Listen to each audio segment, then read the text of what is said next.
अस्सलाम वालेकुम नाज़रीन, प्रोग्राम सियासत और सच के साथ मैं हूं अरसलान खालिद। आज के प्रोग्राम में मैं चाहूँगा इस वक्त एक तो मामला इस वक्त अदालत में ज़ेर समाअत है, हतमी तौर पर उसका फ़ैसला सामने आना बाकी है कि आया पाकिस्तान तहरीक इंसाफ को बल्ले का निशान मिलता है या नहीं मिलता। वकला पाकिस्तान तहरीक इंसाफ के दलाइल दे रहे हैं, ये अपील जो इलेक्शन कमीशन की थी।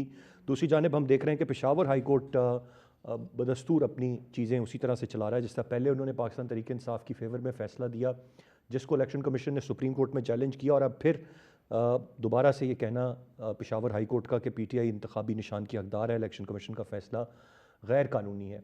आज सुप्रीम कोर्ट में भी ये सवाल उठाया गया कि मामला अगर लाहौर हाई कोर्ट में था, फिर पेशावर हाई कोर्ट क्यों गए, और फिर ये सारा का सारा मामला इस वक्त एक बड़ा सवाल बना हुआ है। और इंतखाबी निशान अब ज़ाहिर वक्त उसमें कुछ तोसी की गई है, आज़ाद उम्मीदवारों के हवाले से भी जो इंतखाबी निशान अलॉट करने हैं, और फिर ये फ़ैसला आज ही सुप्रीम कोर्ट की तरफ से आ जाएगा कि उनको बल्ले का निशान मिलता है या नहीं मिलता। सवाल आज भी मौजूद जज साहिबान बार बार जो इंट्रा पार्टी इलेक्शंस हैं उन पर, उनकी शफाफियत पर, और फिर ये कि पाकिस्तान तहरीक इंसाफ के अंदर से उनके अरकान ही उस पर सवाल उठा रहे हैं।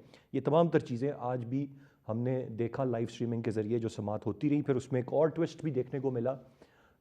जिस वक्त पाकिस्तान तहरीक इंसाफ के चेयरमैन बैरिस्टर गौहर ने अचानक बताया कि उनके घर पर 4 वीगो डाले आए हैं, नामालूम अफराद ने हमला किया है, लिहाजा वो कमरा अदालत से रवाना हुए, फिर वो अपने घर पहुँचे। फिर एक वीडियो भी सोशल मीडिया पर उन्होंने जारी की जिसमें उनके साहबजादे एक आध मुलाजिम गालबन कहा गया कि उनको ज़द-ओ-कोब किया गया है। ये भी कहा गया कि उनकी अहलिया पर भी तशद्दुद किया गया है, जबकि कोई ख़ास तोड़ फोड़ हमें उस वीडियो में नज़र नहीं आई। और फिर पुलिस ने भी फ़ौरन एक्शन लिया और ये कहा कि चंद इश्तिहारी मुलज़िमान के ताक़ुब में पुलिस वहाँ पहुँची थी, लेकिन जैसे ही पता चला कि बैरिस्टर गौहर का घर है, पुलिस वहाँ से वापस आ गई। किसी को मारा पीटा नहीं गया, किसी पर तशद्दुद नहीं किया गया। फिर बैरिस्टर गौहर वापस भी आए कमरा अदालत में, दोबारा से चीफ जस्टिस साहब ने उनसे खैरियत दरियाफ़्त की, जिस पर उनका ये कहना था कि मामलात संगीन हैं।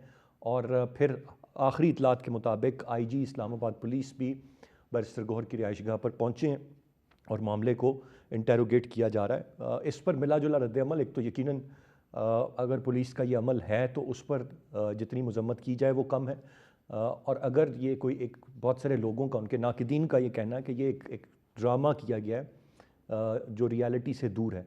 लेकिन सिर्फ यही नहीं, हमने दूसरी जानिब देखा कि उमर अयूब साहब का भी एक स्टेटमेंट आया कि उनके घर पर भी पुलिस ने इसी तरह से धावा बोला है। तो अगर तो ये वाकई ही इस तरह की चीज़ें हो रही हैं तो यकीनन मामलात बहुत संगीन हैं, काबिल मज़म्मत हैं, और देखना चाहिए कि इसके पीछे क्या मुहर्रिकात हैं।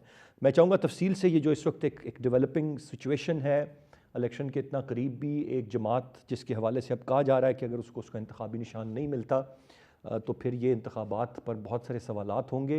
लेकिन प्लान बी पाकिस्तान तहरीक इंसाफ ने तैयार किया हुआ है, जहाँ पर वो अब अगर बल्ला नहीं मिलता तो बल्लेबाज के निशान से, बैट्समैन के साइन से वो इलेक्शन लड़ने की कुछ तैयारी भी कर रहे हैं। बाकी सियासी जमातों की हम बात करें तो मुख्तलिफ स्टेटमेंट्स हैं। इस्तेहकाम पाकिस्तान पार्टी और मुस्लिम नून का सीट एडजस्टमेंट है। दूसरी जानिब बिलावल साहब के बयानात हैं, वो भी लेवल प्लेइंग फील्ड ना मिलने की बात कर रहे हैं, लेकिन उसके बावजूद भरपूर हिस्सा लेने की बात करते हैं इलेक्शंस में और इलेक्शन जीतने की बात करते हैं, और फिर यहाँ तक कह देते हैं कि शेर का शिकार बल्ला नहीं करता, तीर करता है। तो अपनी इंतखाबी मुहिम को इस वक्त भरपूर अंदाज में बिलावल साहब आगे लेकर चल रहे हैं, लीड कर रहे हैं, और वक्त अब कम है, मामलात देख रहे हैं किस सिमत में जाते हैं। मैं चाहूँगा आज के पहले 2 सेगमेंट्स में हम इस पूरे सियासी मंजरनामे पर बात करें। गेस्ट पार्टिसिपेंट्स का तारुफ कराता चलूँ। प्रोग्राम में हमें ज्वाइन कर रहे हैं PJ मीर साहब, सीनियर जर्नलिस्ट और एनालिस्ट हैं। बहुत शुक्रिया सर आपके वक्त का। आज़म चौधरी साहब हमारे साथ प्रोग्राम में मौजूद हैं, सीनियर सहाफ़ी और तज्ज़ियाकार हैं। नज़ीम सदीकी साहब हमें प्रोग्राम में ज्वाइन कर रहे हैं, आप भी सीनियर जर्नलिस्ट हैं और सीनियर एनालिस्ट हैं। PJ मीर साहब, गुफ्तगू का आगाज़ आपसे करते हुए, एक तो मामला ज़ेर समात है, मुतवक्किल था कि कोई फ़ैसला आ जाए, लेकिन शायद उसमें अभी कुछ मज़ीद वक्त दरकार होगा। किस तरह से देखते हैं आप इस वक्त ये जो पूरी की पूरी एक सूरत हाल है, और जो बताया जा रहा है पाकिस्तान तहरीक इंसाफ का हक़ है बल्ले का निशान उनको मिलना, लेकिन फिर इंट्रा पार्टी इलेक्शंस पर इतनी गफलत बरतना और चीज़ें ना करना, जो सवालात कल के दिन भी किए गए उनके जवाबात भी उनके वकला के पास नहीं थे। फिर आज हामिद खान साहब डिस्क्रिमिनेशन की बात कर रहे थे, चीफ जस्टिस साहब ने वो भी वाज़ेह किया कि किस तरह से ये डिस्क्रिमिनेशन नहीं बनती है। कैसे देख रहे हैं आप इस पूरी सूरत हाल को? देखिए, जो जजेस होते हैं पूरा एहतराम होता है, नहीं होता कि जज अपनी जजमेंट कोर्ट्स आप ले लो, बड़े जजेस ने गलतियां भी की। हमारे खुद जस्टिस नसीम अजद शाह इतनी बड़ी गलती मौलवी मुश्ताक के साथ की और भुट्टो साहब को आपने फांसी लगा दी, इससे बड़ी गलती क्या हो सकती है? तो कोर्ट्स अब बिल्कुल हम उनकी रिस्पेक्ट करते हैं, करते रहेंगे, लेकिन गलतियां हो जाती हैं। अब बात आती है कि जब डिफेंस के अंदर कोई बात होता है, मैं तो सारी सब देख रहा हूँ, तो आप अगले को बोलने दो, आप इंटरजेक्ट ना करो, आप अगले को बोलने दो, फिर उसके बाद आपने जो जजमेंट फैसला करना है, आप उसका उसका आपका बैरिस्टर अली जफर ने अपना अपना उनका रिजर्वेशन थी दे दी है, हामिद खान भी अभी दे रहे हैं। और इसके दौरान जो कि अफसोसनाक चीज है कि सुप्रीम कोर्ट पाकिस्तान में केस लगा हुआ है और बैरिस्टर अली गौर के ऊपर एक छापा पड़ा और जो उन्होंने अल्फाज इस्तेमाल किए टीवी पे देख के पता चलता है कि तशद्दुद हुआ, ये हुआ, फिर आपने उमर का बताया पर अयूब का ये हुआ। तो हम क्या दे रहे हैं इंटरनली एंड एक्सटर्नली कि हमारा लीगल सिस्टम या लीगल जूरिस्प्रूडेंस है वो किस तरह काम आ रहा है? क्या यहाँ सुप्रीम कोर्ट की कोई इज्जत है या नहीं है? हमने इस चीज को एक अपहोल्ड करना है। तो ये जो सारी आप देख रहे हैं चीजें और फिर जितने केसेस आज आ रहे हैं या फॉरन अभी नाम भी आपको बता देंगे कि यहाँ लोग कह रहे हैं यार ये पीपीपी और पीएमएल इन पे तो इस तरह की कोई चीज नहीं हो रही है। Why PTI all of a sudden ये इतने पराया हो गए हैं पाकिस्तान के अंदर that they're the worst people in Pakistan. Why? What is the reason? और ये क्यों इस तरह के हालात हो? Why is it? अगर आपने ये करना है तो बंद कर दें, बंद करके बाहर फेंक दें इनको, simple as that. So the question है जब हम जस्टिस मांगते हैं, justice is equal to each and everyone, it is not suppose to be one. जब हम तराजू दिखाते हैं तो तराजू बिल्कुल बैलेंस होना चाहिए, तराजू एक टिल्ट नहीं होता कभी भी। एंड आई एक्सपेक्ट कि आज जो अभी आप बात कर रहे हैं कि चीफ जस्टिस ने इन्होंने डिसीजन देना है, पेशावर हाई कोर्ट का एक है और लाहौर हाई कोर्ट का एक है, और उसके बाद अब आपके पास हम आ गए सुप्रीम कोर्ट में। तो आपने जो भी डिसीजन देना है फॉर एंड अगेंस्ट डिसीजन आपने देना है, क्योंकि अब वो जो है ना सारा पल्ला वो आपके आपके उसके कोर्ट के अंदर है। अब वो क्या आता है that again remains to be seen. लेकिन एक चीज तो वाजे हो जाती है, जो इंसिनुएशन हो रही है कि कोर्ट्स के अंदर ही, जजेस के अंदर ही पता नहीं क्या चीज हो गई है कि यहाँ डाइसेंटिंग शुरू होगी। डाइसेंटिंग नोट तो हमने देखे थे, आपने एजाजुल हसन जिसने अक्टूबर में चीफ जस्टिस बनना था, he has resigned, दूसरे अपने नकवी साहब he has resigned. I mean what is going on in what is going on, and that remains to be seen. ये developing story है and I hope it finishes there, वरना आगे बढ़ी तो एक फेडरेशन और स्टेट का नुकसान होगा। आज आप एक तरफ करते हैं, कल किसी और की तरफ हुआ, उन्होंने भी शोर मचाना है and eventually people will come out, which I hope they never do, and I hope हमारे आर्मी चीफ इसको सप्रेस करें, इसको बिल्कुल ये जो कंटेंटिंग चीज हो रही है, I think he has everybody sit down and work for the betterment of the country. Right Vijay Mir Sahab, Azam Chaudhary साहब आप कैसे देखते हैं इस वक्त मामला सुप्रीम कोर्ट में है, ये एक मामला बहुत ज़्यादा क्या कॉम्प्लिकेट किया गया है, हो गया है, वजह क्या है, क्या महरक़ात हैं इसके पीछे? जब एक अदालत के बाद दूसरे का दरवाज़ा या किसी एक अदालत से रिलीफ दूसरे पर सवालिया निशान, तभी ये चीज़ें इतनी मुतनाज़ हो गई हैं कि इस वक्त भी आज जब एक महीने से कम वक्त है और एक बड़ी जमात के इंतखाबी निशान के हवाले से मामलात अभी तक ताख़ीर का शिकार है। बिस्मिल्लाहिर्रहमानिर्रहीम। शुक्रिया अरसलान। देखें, इंतखाबात की ज़रूरत क्यों है? इंतखाबात की ज़रूरत इसलिए है कि एक तो पाकिस्तान के मुआशी हालात बहुत ख़राब है, उसकी बुनियादी वजह पाकिस्तान में सियासी अदम इस्तेहकाम है, जिसकी वजह से पाकिस्तान की मईशत संभल नहीं पा रही। बैरूनी और अंदरूनी दोनों तरह के प्रेशर है कि पाकिस्तान में इस्तेहकाम आए, पाकिस्तान की मईशत आगे चले।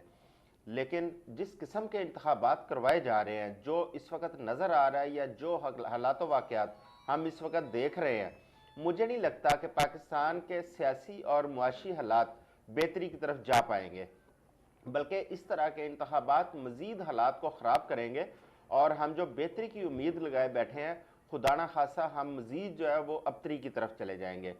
अब देखें कि सुप्रीम कोर्ट के अंदर जब ये बल्ले का केस समाअत चल रही है, जिस तरह अभी मीर साहब भी फरमा रहे थे कि आप वकला की बात सुने, वहाँ पे आज हमने देखा कि वहाँ पे बहुत सारे गैर ज़रूरी बातें, गैर ज़रूरी सवालात, उनके ऊपर ज़्यादा फोकस किया गया।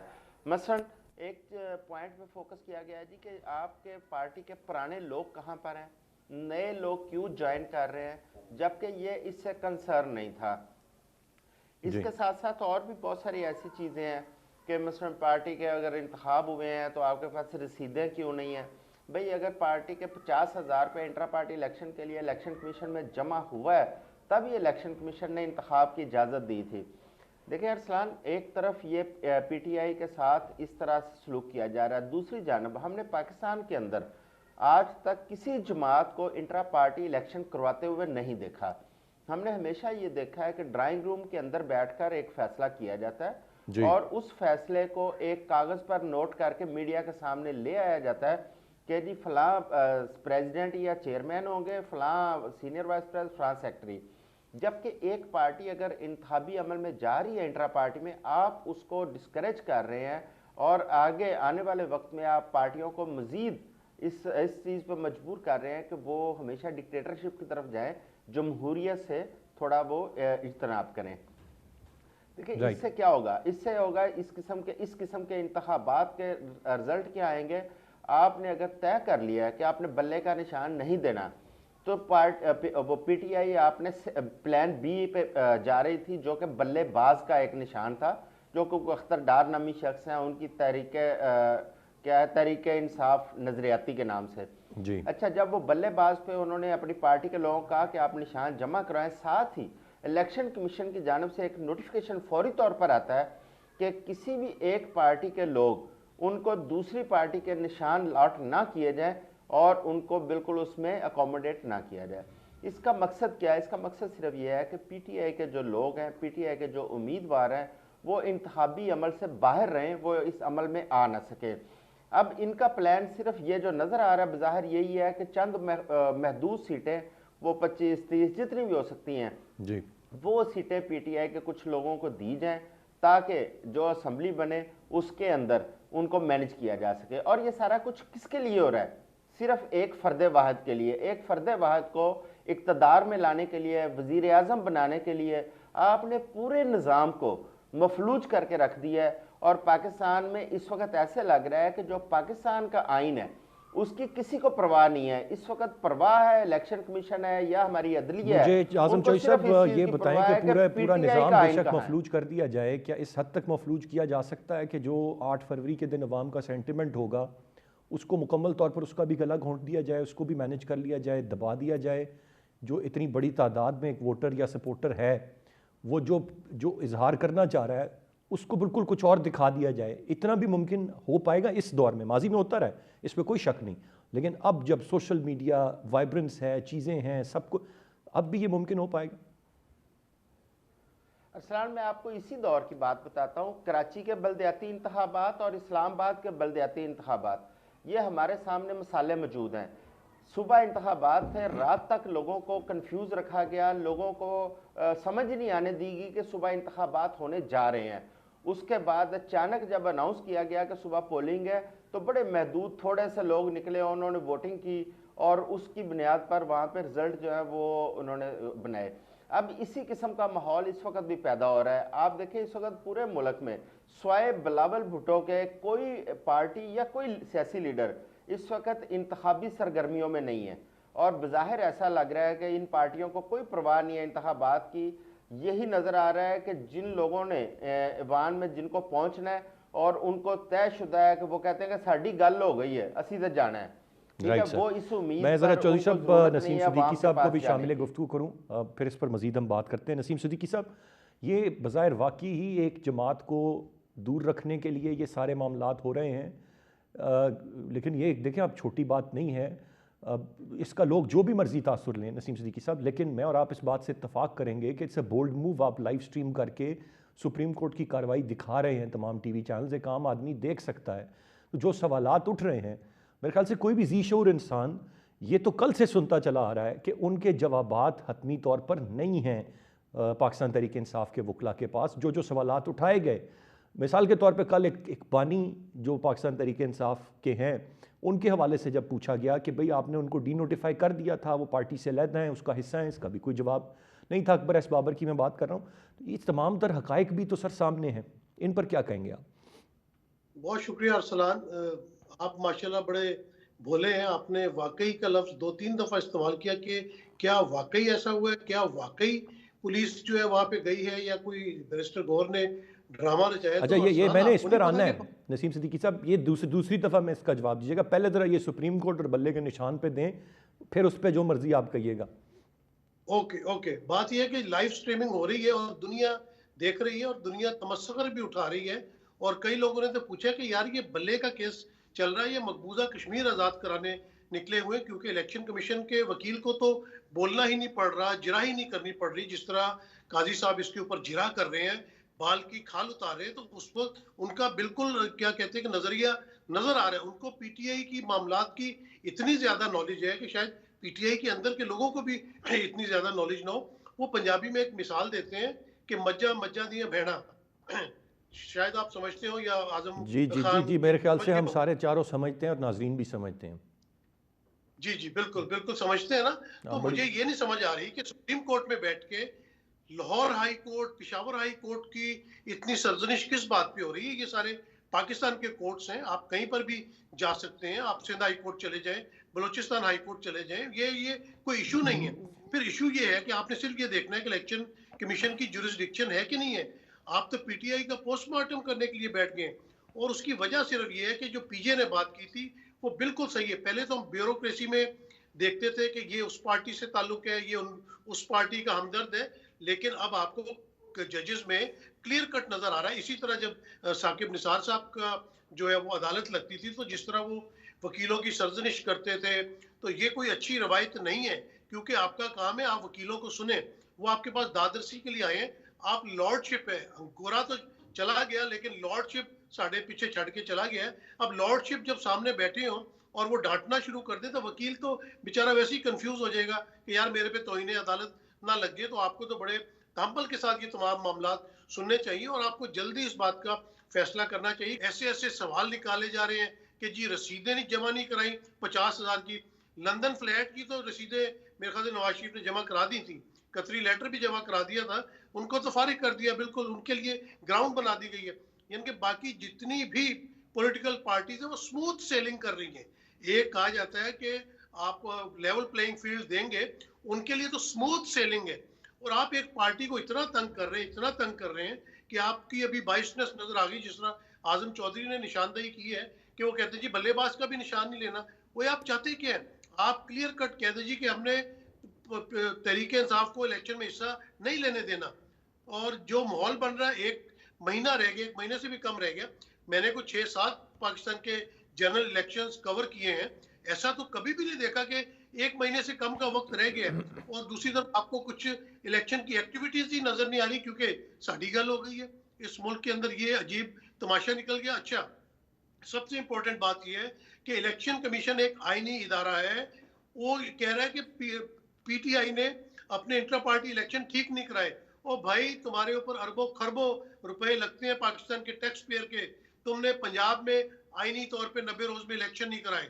क्या तुम्हें रिजाइन नहीं देना चाहिए था या बेशर्मी और ढिठाई के साथ बैठे रहना चाहिए था? तुमने खैबर पख्तूनख्वा में आइन के मुताबिक इलेक्शन नहीं कराए। सुप्रीम कोर्ट के चीफ जस्टिस के बेंच ने ऑर्डर दिया कि 14 मई को इलेक्शन कराए जाए, तुमने उसके ऊपर अमल नहीं किया। तुमने पाकिस्तान में जनरल इलेक्शन 90 रोज के अंदर नहीं कराए। भाई, किस आइन और कानून की बात कर रहे हो? आइन और कानून की धज्जियां तो जितनी इलेक्शन कमीशन ने की है, किसी और इदारे ने इतनी की भी नहीं होगी। तो ये किस बात का केस चल रहा है? क्विकली इसका फैसला करें, अपना माइंड सेट ना बताएं। लोगों को अब माइंड सेट पता चल गया कि इनका माइंड किस तरफ जा रहा है। अब आते हैं जो आपने बात की थी वो उस पे आईजी आएंगे साहब सर। ज़रा के मैं अभी तक तो मैं सोच रहा था कि आप मुझे सहाफ़ती पॉइंट ऑफ व्यू दे रहे हैं या आप पाकिस्तान तरीके इंसाफ का पॉइंट ऑफ व्यू दे रहे हैं। मैं इसी को अभी तक फिगर आउट कर रहा था। मैं ज़रा पीजे मीर साहब की मुझे इजाजत है इस बात के जवाब देने की, इजाजत जी दें। जी जी जी प्लीज़। बिल्कुल, ये आपकी सोच है ना। आप जब एक माइंड बना के बैठ गए हैं कि आपने लॉजिकल बात नहीं सुननी, आपने कोई आइन और कानून की बात नहीं सुननी, नहीं तो नहीं, फिर मैंने ऐसा को मैं तो तहम्मुल से सुन रहा था। मैं तो कह रहा हूँ मैं इसको प्रोसेस कर रहा हूँ अभी सिर्फ। जो है वो प्रोग्राम कर रहा है। मैंने लॉजिकल बात की, आप जवाब दें। इलेक्शन कमीशन ने 90 रोज में इलेक्शन क्यों नहीं कराए?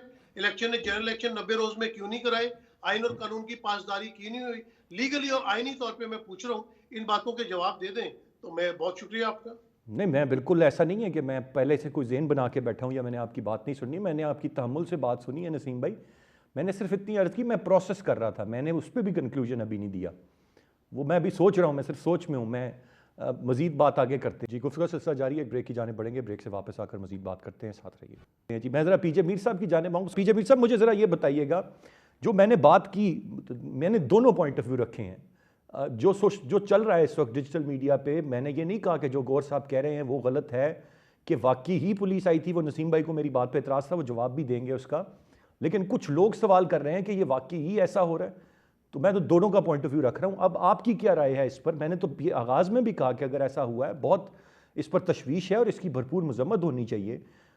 ऐसा नहीं होना चाहिए, लेकिन सवालात तो बहरहाल दूसरी जानब से भी उनके जो दूसरे लोग हैं वो उठाते हैं। आपकी क्या राय है इस मामले पर, क्या कहेंगे? बड़ी इंटरेस्टिंग बात है, क्योंकि जिस सीट पे आप बैठे हैं, जब मैं इस सीट पे बैठता हूँ तो मैं सुनता हूँ, और जो अगला बोलता है, क्योंकि मेरा ओपिनियन कोई नहीं होता। जिस तरह आपने बड़ी अच्छी भी बात की, जो लोग कहते हैं आप उनकी बात आगे लेके चलते हैं। तो because you sitting as a जज, आप किसी की साइड नहीं लेते हैं, बिल्कुल इधर उधर नहीं जाते हैं। आप एक सवाल देखते हैं पब्लिक इंटरेस्ट का जो जवाब आता है वो आप उसको आगे नरेट कर देते हैं। एंड दैट्स जो आज हम बात कर रहे हैं, नो मैटर व्हाट जज, हम बात वही कर रहे हैं कि जब एक बंदा अपना लेके आगे अपना केस, आप उसको सुनते हैं, आप उसको क्रॉस एग्जामिन उस वक्त करते हैं जब उसकी स्टेज होती है। या तो स्टेज ही नहीं है क्रॉस एग्जामिन की, क्योंकि ये केस तो क्रॉस एग्जामिन हो गया हुआ है पेशावर हाई कोर्ट के अंदर भी और लाहौर हाई कोर्ट के अंदर भी। अब आपने इसका बेसिकली डिसीजन देना है। आपने कोई इसके अंदर से कोई अचार तो नहीं बनाना ना। आपने basic decision, end of the story, this way और दैट, एंड दैट्स। अब बात आती है कि किसी पार्टी को अगर आप इलेक्शन लड़ने से रोकेंगे, याद रखें इलेक्शन कभी भी कोई नहीं करेगा, ये यूनिवर्सल फैक्ट। तो क्योंकि उसके अंदर हमेशा डाउट आ जाते हैं, डाउट्स जब आ जाते हैं फिर आपके आय को भी डाउट्स आते हैं, फिर आपके टेंडर्स को भी डाउट आते हैं, फिर आपके फॉरेन डायरेक्ट इन्वेस्टर है उसको भी डाउट आते हैं, फिर आपके अपने जो कॉर्पोरेशन है उसको भी आते हैं। लेकिन वो बोलेंगे नहीं, हमारे मुल्क में बोलेगा कोई नहीं। सबको पता है कि आज आपको बताऊं, जूरी को भी पता है, इसको डिफेंस को भी पता है, प्रोसिक्यूशन को भी पता है कि क्या सच क्या है। आज आपका ट्रायल हो रहा है जजेस का। आपने एक जज को लाहौर कोर्ट में देख लिया, एक को पेशावर में देख लिया, अब आप सुप्रीम कोर्ट में देख लेंगे। तो बेसिकली ये जो ट्रायल है ये जज का ट्रायल है, ये और कोई नहीं है कि भाई ये क्या हुआ, फलाना क्या हुआ। जब हम कहते हैं जमहूरियत, आपने ना PMLN को, ना PPP को, ना PTI को, ना किसी और जमात को आप नहीं रोक सकते इलेक्शंस के लिए। ये इलेक्शंस बिल्कुल जरूरी है पाकिस्तान के लिए, और मोर सो कि जो आज हमारी इकोनॉमी की जांच जा रही है अरसलान, हम तो बिल्कुल डूब रहे हैं। और याद रखें कि जो भी अपने प्रोलॉग में आपने इतना लोग ये इतना जो लोन आ रहा है अरसलान, सारा लोन जो है वो लोन हम रीपे कर रहे हैं, उनको जिनसे ले रहे हैं उन्हीं को वापस कर रहे हैं। तो मुझे बताओ जाए तो जाए कहाँ? ये अगली हुकूमत जो आती है, क्या इनके पास गिदड़ है? क्या हम इसको ठीक करेंगे? अल्लाह करे ठीक करें, हम तो कहते हैं करें, लेकिन अब बहुत हो गया है। अवाम की बात करें, ये इलेक्शन को छोड़े, अवाम की बात करें कि अवाम का सर्वाइवल किस तरह है। अब तो हम बेहद सर्वाइवल की बात कर रहे हैं, पहले सर्वाइवल की कर रहे थे। मैंने आप ही के प्रोग्राम में कई दफा कहा है, पहले हल्के हल्के नॉक होते थे शीटों के ऊपर, ट्रैफिक लाइट्स के, अब जोर जोर के वो कह रहे हैं हमें खाना दो, हमें भूख लगी है। अच्छी फैमिलीज की ये जो खवातीन है डिफेंस में जाके बच्चों को लेके वेरी वेल ड्रेस्ड, और वो खड़ी हैं, वो मांग भी नहीं सकती आपसे ये बड़े स्टोर्स के आगे कि प्लीज हमारी मदद करें। आपने पूछ लिया तो उन्होंने कह दिया। ये हालत होगी भी आपकी। अब आप मुझे बताओ क्या करें? हमने इन चीजों पे बात करनी है, एक इकोनॉमिक और एक सोशल वेलफेयर रिफॉर्म। इस पे अरसलान हम इसी में फंसे में, जज क्या कहेगा, ये क्या कहेगा, वो क्यों आएगा, वो क्यों नहीं आएगा, इसको निकालो, मैं आऊंगा। और भाई तुम आ जाओ, तुमने क्या कर लिया पहले 35 साल में? कुछ नहीं किया। आज तुम आके जो बदतरीन हालात है अब उनको ठीक करोगे? सर यू राइट, जो कोर इश्यूज हैं उन पर बात ज़ाहिर कम होती है, उनको हम एड्रेस ही नहीं कर रहे हैं और अजीब किस्म के मामलात में उलझे हुए हैं। लेकिन ये भी बदकिस्मती है कि इस तरह की चीज़ें मुल्क में हम देख रहे हैं, फेस कर रहे हैं, हो रही हैं। मैं चॉइस साहब आपसे, आज़म चॉइस साहब, जानना चाहूँगा, मैं ज़रा सिचुएशन रखता हूँ आपके सामने। मैं इस्लामाबाद का रहने वाला हूँ, मेरा शहर, आईजी इस्लामाबाद पुलिस, मेरे मुल्क की पुलिस, मेरे शहर की पुलिस। मैं बैरिस्टर गौर साहब की बात करूँ, पाकिस्तान तहरीक इंसाफ, मेरे मुल्क की सियासी जमात, उसके चेयरमैन। अब मैं पूरी इक्वेशन रखता हूँ। एक तरफ उस सियासी जमात के चेयरमैन कह रहे हैं मेरे घर पर हमला हुआ है, ज़द-ओ-कोब किया गया, मेरी एहलिया को मारा पीटा गया, मेरे बच्चों को चीज़ें उठा ली गई हैं। उसी मेरे मुल्क में मेरे शहर की आईजी इस्लामाबाद पुलिस कह रहे हैं ऐसा कुछ नहीं हुआ। मैं किसकी बात पे यकीन करूं और क्या मैं वाकई ना कहूं सर? अरसलान, आपकी इस बात का जवाब देने से पहले मैं सिर्फ 1 मिनट आपका लूँगा। देखें, जब पीटीआई की हुकूमत थी तो उस वक़्त जो प्रोफेशनल जर्नलिस्ट है, जब वो उस पर तनकीद करते थे, जहाँ पे वो कोई कानून की, आइन की खिलाफ वर्जी होती थी, तो फौरी तौर पर उन पर लेबल चिपका दिया जाता था, जी ये मुस्लिम लीग नून के लोग हैं जो ये तनकीद कर रहे हैं। आज जब आइन और कानून की धज्जियां उड़ाई जा रही हैं, तो जब कोई जर्नलिस्ट इस पर बात करता है, जिस तरह नसीम सिद्दीकी साहब ने बात की, तो फौरी तौर पर एक सवाल खड़ा कर दिया जाता है, जी ये पीटीआई के तर्जुमान है। जबकि पाकिस्तान में आइन और कानून की पासदारी पे बात करना, मैं समझता हूँ हर जर्नलिस्ट की वो प्राइम एक उसकी जिम्मेदारी है और उसको बात करनी चाहिए। अब आ जाते हैं पुलिस के किरदार की तरफ। मैं क्राइम रिपोर्टिंग करता रहा हूँ, तकरीबन कोई 32 साल से मैं इस प्रोफेशन में हूँ। मैं अपने पूरे करियर के दौरान आईजी पंजाब उस्मान अनवर और आईजी इस्लामाबाद, इनसे बायस्ड अफसर मैंने आज तक नहीं देखे अपने पूरे करियर में।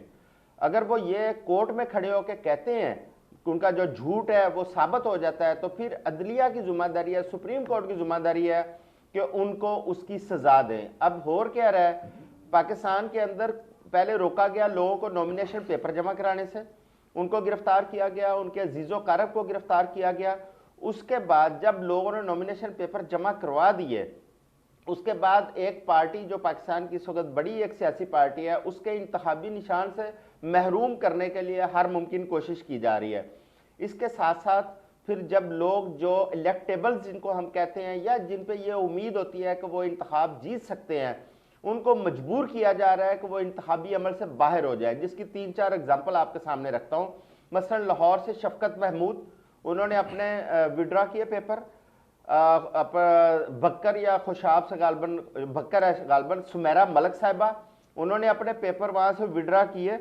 आजम स्वाति हैं, सॉरी आजम न्याजी हैं लाहौर के अंदर, वो अता तारड़ जिस हल्के से कौमी असम्बली का लड़ रहे हैं, वहाँ पे असद खोखर के मुकाबले पे पीटीआई के उम्मीदवार हैं। कल उन्होंने एक वीडियो और ऑडियो जारी की, उन्होंने कहा जी कि हमें एक बैनर तक नहीं लगाने दिया जा रहा, हमारा बंदा बैनर लगाता है उसको गिरफ्तार कर लिया जाता है। जबकि अता तारड़ और असद खोखर, जो एक वीडियो सामने आई, उनके आगे पीछे पुलिस की गाड़ियां थी और वो उनको कैंपेन पे लेके जा रही थी। यही हाल इस्लामाबाद में है। अब देखें, एक पार्टी के चेयरमैन के घर के ऊपर डाले आते हैं, उनको थ्रेट किया जाता है या वहाँ पे तशद्दुद किया जाता है, और उसी पार्टी के जो सेक्रेटरी जनरल है वो भी यही इल्ज़ाम लगा रहे हैं। मैं समझता हूँ कि इस पर फौरी तौर पर ये जो इंतखाबी निशान वाला केस है, बेशक वो बहुत इंपॉर्टेंट है, लेकिन ये जो इंसानी हकूक़ का मामला है ये उससे भी ज़्यादा इंपॉर्टेंट है। सुप्रीम कोर्ट को उसको फौरी तौर पर प्रोब करने की ज़रूरत है और उस पर बिल्कुल एक इंडिपेंडेंट को वहाँ पे कमेटी बनाते हैं सुप्रीम कोर्ट की जानिब से। कोई भी ऐसा फौरी तौर पर लोगों को वहाँ से वकला को या कुछ ऑफिसर्स को, जुडिशल अफसरों को वहाँ पे फौरी तौर पर तैनात किया जाता कि वो इसकी इंक्वायरी करें, प्रोब करें। अगर इसमें पुलिस या कोई अदारा इन्वॉल्व है, उनके खिलाफ फौरी तौर पर एक्शन लिया जाता। अच्छा, ये सारा कुछ आप देखें पूरे पाकिस्तान के अंदर, या आपको इस्लामाबाद में मिलेगा या आपको पंजाब में मिलेगा। बाकी 3 सूबों के अंदर तो इस तरह की नहीं है अफरा तफरी, ना वहाँ पे इस तरह लोगों के घरों में दाखिल होकर तोड़फोड़ की जा रही है या खवातीन पर तशद्दुद किया जा रहा है। ये इस्लामाबाद और पंजाब के जो पुलिस है, ये सिर्फ उनका ये मैं समझता हूँ एजेंडा है कि एक पार्टी को हमने ख़त्म करने में हर किरदार अदा करना है और जिन लोगों को इक़्तिदार में लेके आना है उनको फैसिलिटेट करना है। नसीम सिद्दीकी साहब, मेरा यहाँ पर जो मैं नुक्ता उठाना चाहूँगा वो ये कि ये जिस तरह से अभी आज़म चौधरी साहब ने भी कहा और जिस तरह से एक सारी बात है, एक रियलिटी ये है कि जो ये इस तरह के वाक़यात जब रूनुमा होते हैं, आज भी बैरिस्टर गौर साहब वाला जो वाक़या एकदम बड़ी बात हुई है, उमर अयूब साहब वाला उतना नहीं, चूँकि ये तो कमरा अदालत में थे और वहाँ से जैसे रवाना हुए और कैमराज थे, तो इससे जनरल जो एक तासुर उभरता है वो इन इदारों से, चाहे वो जो भी इदारा है, पुलिस है या बाकी जो इदारे जो इस तरह की कार्रवाइयाँ करते हैं, या पंजाब पुलिस हो या इस्लाम, इनसे नफ़रत बढ़ती है अवाम की, वो मज़ीद नफ़रत करते हैं। इसके पीछे प्लानर कौन है जो अगर ये वाकई ऐसा हुआ है, मैं फिर कहूँगा वाकई ऐसा हुआ है, जो इतनी भोंडी हरकतें करा रहा है कि इदारे उनसे उनसे नफ़रतें बढ़ती जाएं, उनके ये एक्शंस बैकफायर करते जाएं, लेकिन वो फिर भी इतने पुअर प्लानर हैं, किस तरह के काम किए जा रहे हैं, मुझे ये नहीं समझ में आ रही।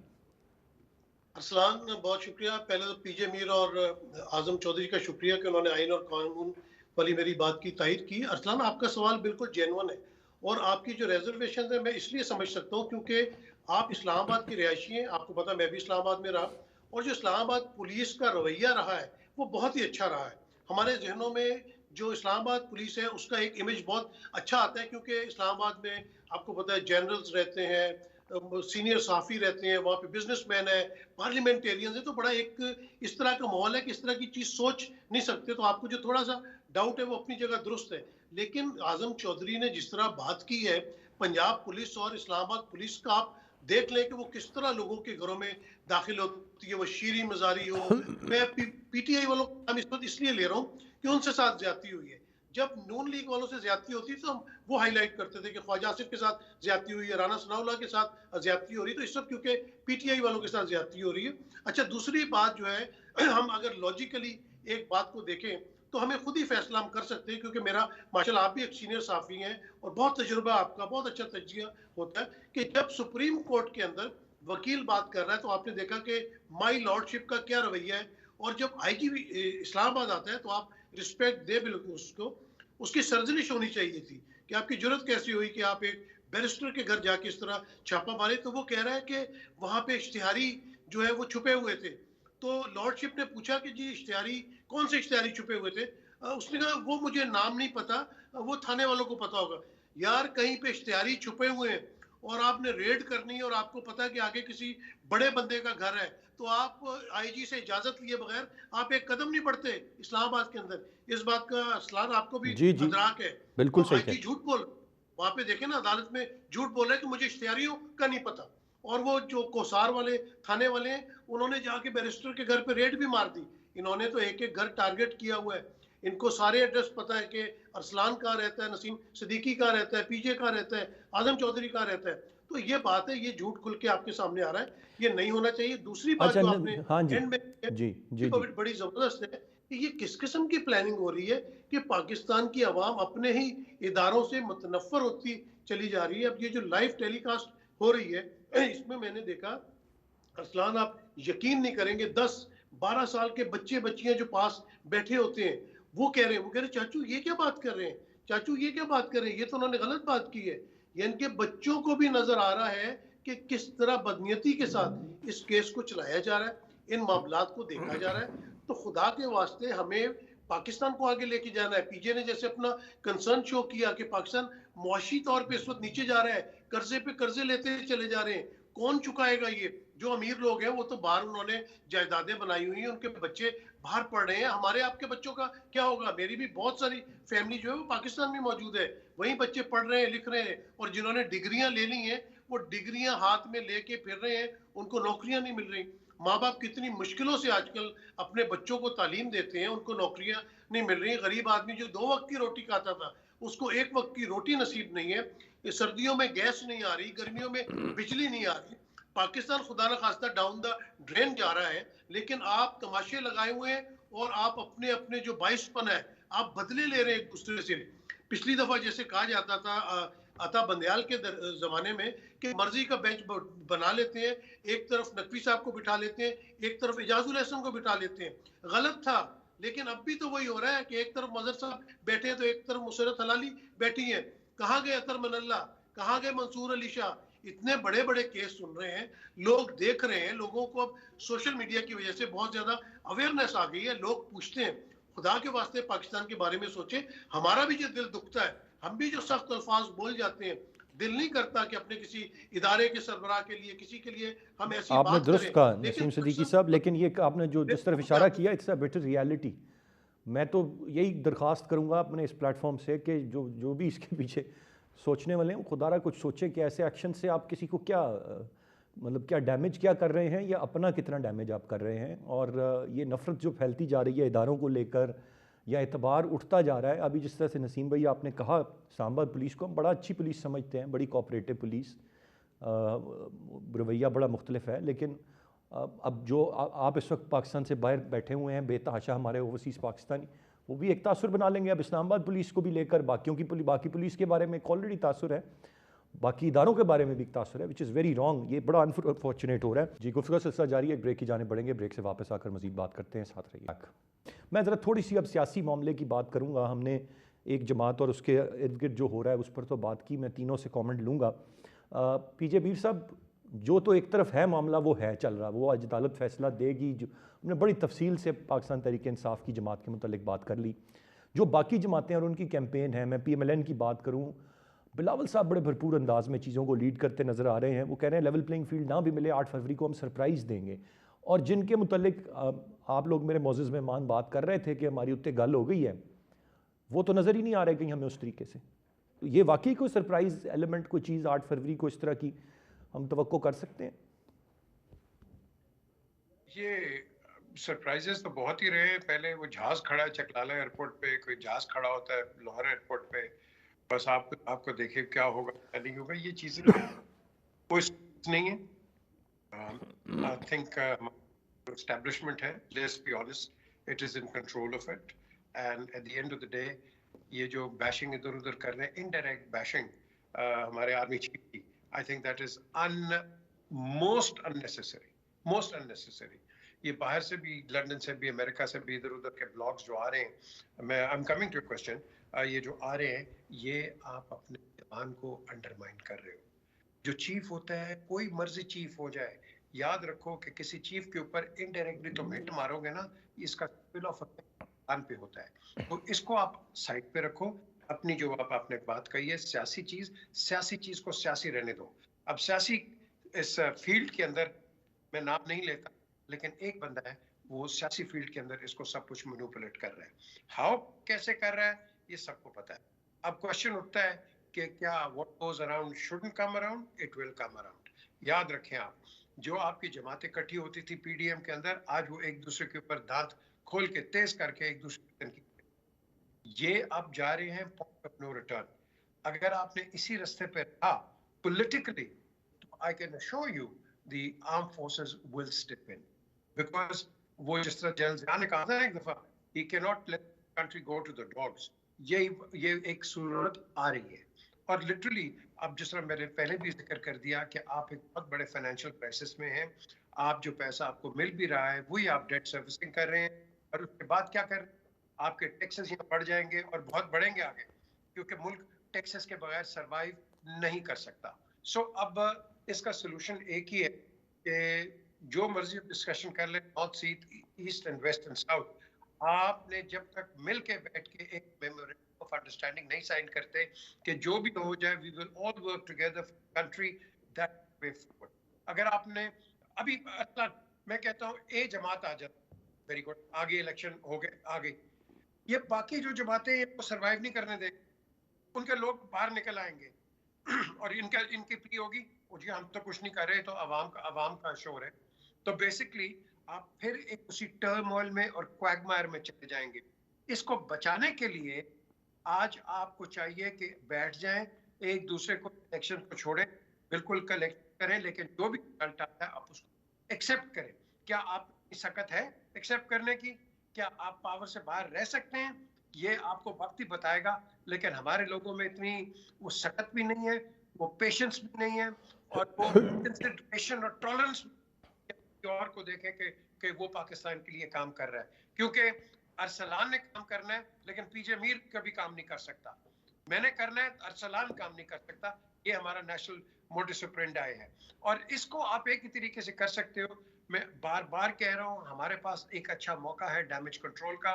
आर्मी चीफ को बिठा दो, क्योंकि ये डंडे के अलावा कुछ नहीं समझते। मैं आपको बता रहा हूँ, कहाँ बिठा दो? देख लो, बैठे हुए तो हैं माशाल्लाह जी। कहाँ बिठा दें? वैसे तो बैठे हुए हैं, अब और कहाँ बिठाएं उनको?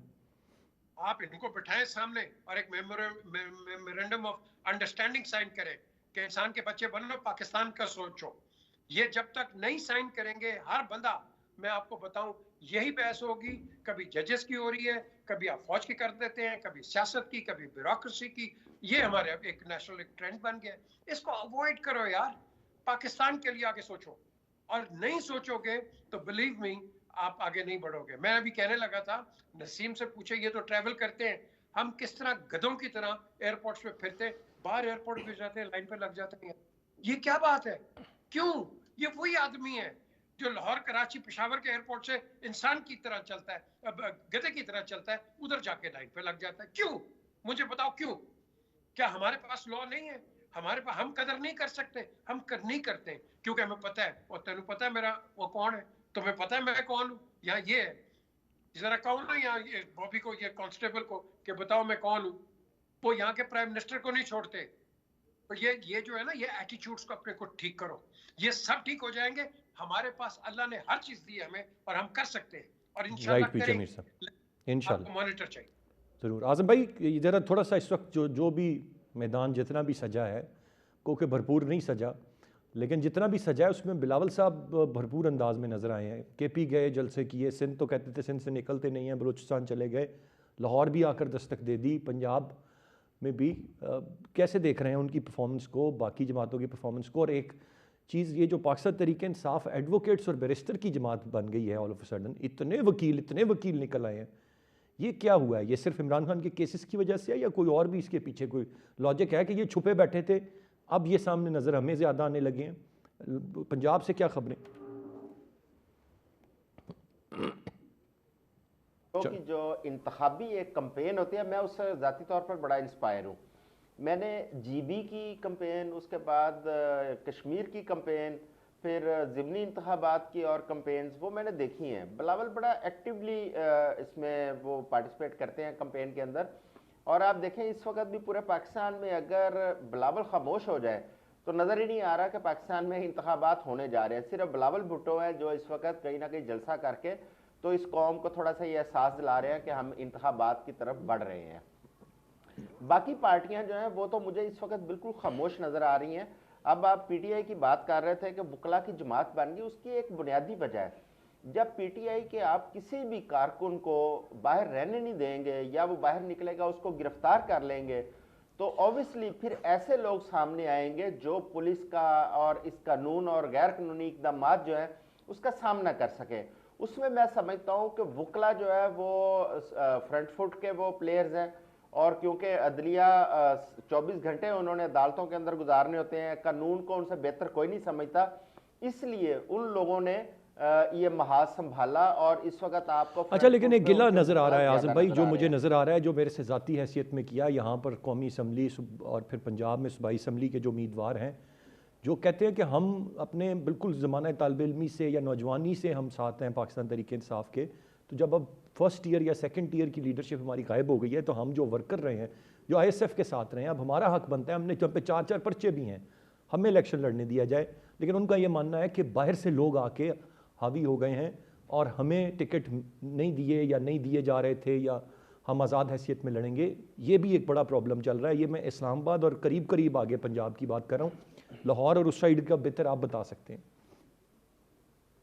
जी ये बिल्कुल, ये असल में सिर्फ पीटीआई का नहीं है, ये मुस्लिम लीग नून में भी ये मामला चल रहा है, क्योंकि दोनों जमातों के अंदर पीटीआई का मसला ये था कि पीटीआई के जो नजरियाती लोग थे वो ज़्यादातर या तो मफरूर थे या गिरफ्तार थे। इसी तरह जो लोग पीटीआई छोड़ के मुनहरफ हुए उनमें से बहुत सारे लोगों को मुस्लिम लीग नून ने टिकट दिए। अब मुस्लिम लीग नून के अंदर भी ये बातें, एतराज़ात उठ रहे हैं कि नजरियाती लोगों को छोड़ के इस किस्म के लोगों को टिकट दिए गए। इसी तरह पीटीआई के अंदर भी एतराज़ात उठ रहे हैं कि बहुत सारे नजरियाती लोग वो पीछे रह गए हैं और ऐसे लोगों को टिकट दिए गए हैं। अच्छा, ये भी इंतखाबी अमल का एक हिस्सा होती है ये चीज़ें, ये हर इंतखाबात में ऐसे आपको चीज़ें सुनने को मिलती हैं।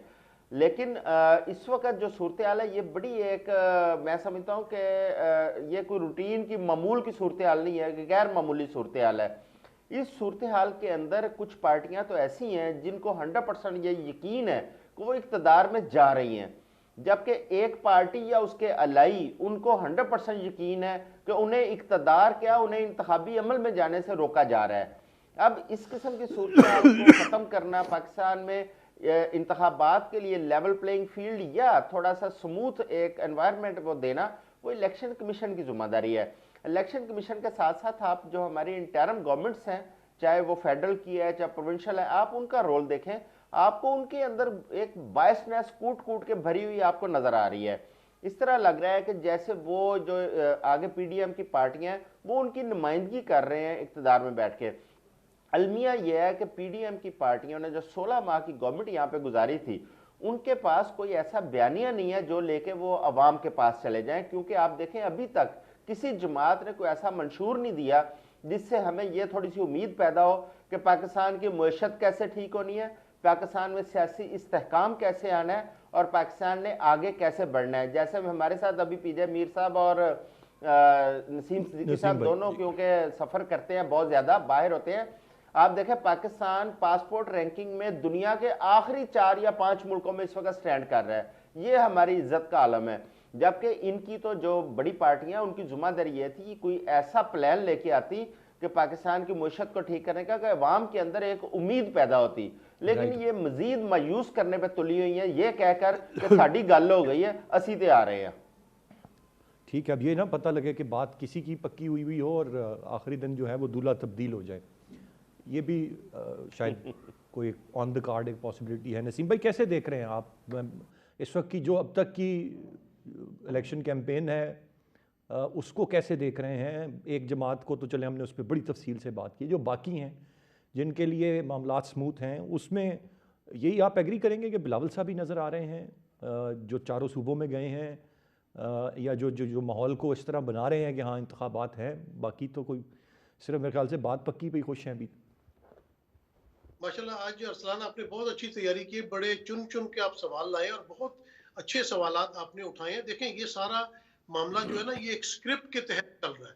ये सारी एक स्क्रिप्ट लिखी गई है और उसके मुताबिक ये तमाम मामला चल रहे हैं। जिस तरह पहले भी आजम चौधरी ने मिसाल दी, कराची के बल्दियाती इंतखाबात, इस्लामाबाद के बल्दियाती इंतखाबात की ये स्क्रिप्ट लिखी गई है। उसमें बिलावल साहब को सॉरी बिलावल साहब को इजाज़त है कि वो जल्द से जुलूस करें ताकि एक माहौल नज़र आए। बैरून मुल्क से भी क्योंकि मॉनिटर हो रही हैं सारी चीज़ें, तो नज़र आए कि जी इलेक्शन माहौल है। देखें जी बिलावल भुट्टो हर जगह जल्द से जुलूस करते, फिर कोई पाबंदी नहीं है। जबकि मौलाना फजल रहमान को देखें या एएनपी वालों को देखें, उनके ऊपर बहुत मुश्किलात हैं। उनके ऊपर खुद कुछ हमले की बात भी हुई और वो अपना खुल के जो है वो इलेक्शन में हिस्सा नहीं ले पा रहे या अपने जलसे जुलूस नहीं कर पा रहे। नून लीग को इस वक्त खुली इजाजत है, जितनी फेवर इस वक्त नून लीग को मरकज और पंजाब हुकूमत से मिल रही, किसी को नहीं मिल रही। लेकिन वो अवाम में नहीं जा पा रहे क्योंकि उनको पता है कि अगर वो अवाम में गए तो वहां पे डेफिनेटली कोई ना कोई मिसहैप होगा, कुछ आवाजें कसी जाएंगी, कोई नाखुशगवार वाकया हो सकता है। उन्हें यकीन है, उनको ये कहा जी। उनको यही कहा गया कि आप अपने जो कैंडिडेट्स हैं बस उनकी तैयारी करें, उनको नॉमिनेशंस दें। और आजम चौधरी ने बिल्कुल सही बात की कि देखें ये तो जब भी कोई बड़ी जमात होती है, पहले तो कहा जा रहा था कि पीटीआई को उम्मीदवार नहीं मिलेंगे, लेकिन इतने उम्मीदवार मिले कि उसमें डिसाइड करना मुश्किल हो गया। और मैं अरसलान हमेशा ये कहता हूँ, क्योंकि हमने कॉलेज के ज़माने में खुद भी इलेक्शन लड़ते थे, फिर इलेक्शन होते भी देखे। ये इलेक्शन पूरी एक साइंस होती है, ये कुर्बानी देने से या कुर्बानी वाले वर्कर का काम नहीं होता। इलेक्शन जीतना, अपनी सीट को निकालना जो है ना, ये आजम चौधरी खुद इलेक्शन लड़ते रहे और जीतते भी रहे हैं, मुतअद्दिद मरतबा ये जीते हैं, तो ये इस बात को समझ सकते हैं। तो अभी भी जिस तरह वुकला को ज्यादा सीटें दी गई हैं, वो एक स्ट्रेटजी के तहत दी गई हैं कि क्योंकि पता है कि पुलिस जो है इस वक्त बिल्कुल दूसरी पार्टी का साथ दे रही है या पीटीआई के ऊपर काफी ज्यादा उनका दबाव है, तो कम से कम वकील इन चीजों को संभाल सकते हैं। वकीलों को आप उठा के गायब नहीं कर सकते, उनको बार बार गिरफ्तार नहीं कर सकते। जज भी कम से कम लिहाज करते हैं क्योंकि उनके वो पेटी भाई होते थे। ये सारी स्ट्रेटजी है। दूसरी तरफ जो पीजी ने एक बात की थी बाहर ट्रेवल करने की या लॉ एंड ऑर्डर की, देखें हम बाहर के रहते हैं, हमने यहाँ पे आके इतनी अच्छी चीजें देखी जो लाइफ यहाँ पे एक आदमी गुजार रहा होता है, ह्यूमन राइट्स के मामलात होते हैं, तो हमें दुख होता है कि हमारे मुल्क के अंदर ये मामलात क्यों नहीं है। पुलिस के मामलात कितने आजम चौधरी ने डील किए होंगे, क्या कुछ नहीं होता इस मुल्क में। अगर आप किसी प्रॉब्लम में फंसे हैं और पुलिस आ गई है तो आप आंखें बंद कर लेते हैं कि शुक्र अल्हम्दुलिल्लाह पुलिस आ गई, अब मेरा मामला हल हो जाएगा। लेकिन हमारे मुल्क में अगर पुलिस आ जाती है तो आप कहते हैं कि अब हमने अच्छा, मैं आखिरी चीज़ सिद्दीकी साहब जान के ना मैं फिर वाइंड अप की तरफ जाऊंगा, मुझे ज़रा सेंटिमेंट बता दें हमारे जो इंतहाई मुअज़्ज़ज़ काबिल एहतराम हमारे overseas Pakistani in general elections के बारे में एक मुझे जेनेरिक सी बता दें, उनका पॉइंट ऑफ व्यू क्या है जब आप उनसे मिलते हैं, बात करते हैं, how do they see it, किस तरह? देखिए अरसलान, उनका सबसे पहला पॉइंट ऑफ व्यू होता है कि हर ओवरसीज के दिल में पाकिस्तान धड़कता है। वो सुबह दोपहर शाम पाकिस्तान को कभी इग्नोर नहीं करता। वो अपने घर भी पैसे भेजता है, अपनी खाला के घर भी भेजता है, पुप्पी के घर भी भेजता है। उसे दोस्तों की भी प्रॉब्लम होती है। वो चाहता है कि पाकिस्तान तरक्की करे, वो पाकिस्तान को ऐसे तरक्की ही की राह में देखता है और वो चाहता है कि यहाँ से अपनी दौलत वापस पाकिस्तान लेके जाए, वहाँ सेटल हो। लेकिन वो जब रूल ऑफ लॉ देखता है कि पाकिस्तान में रूल ऑफ लॉ नहीं है, तो उसको बड़ी तकलीफ होती है।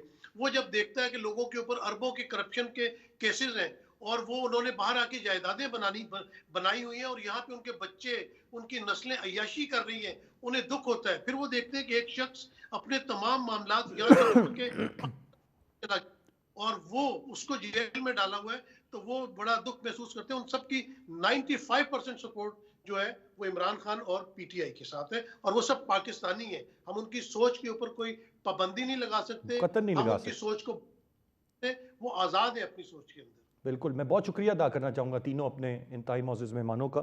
सोच पर पाबंदी नहीं लगा सकते, पॉपुलर एक जमात बहरहाल है, इस पे कोई दूसरी राय नहीं है। और उसकी पॉपुलैरिटी हमें पाकिस्तान एंड आउटसाइड पाकिस्तान नज़र आती है। मामलात कानून के मुताबिक होने चाहिए, चीज़ें सेटल डाउन होनी चाहिए, लेवल प्लेइंग फील्ड मिलनी चाहिए और अवाम को ये इख्तियार होना चाहिए कि वो जिसे इलेक्ट करें वो इक़्तिदार संभाले। ये माजी में भी ऐसा ही होना चाहिए था, अगर नहीं हुआ तो गलत हुआ, अगर आज नहीं होगा तो गलत होगा। जब इक़्तिदार अवाम जिसको चुनेंगे उसको मिलेगा तो चीज़ें यकीनन बेहतरी की तरफ जाएंगी। आज के प्रोग्राम से इतने। अहसान खालिद को इजाज़त दीजिए, अल्लाह ने के बाद।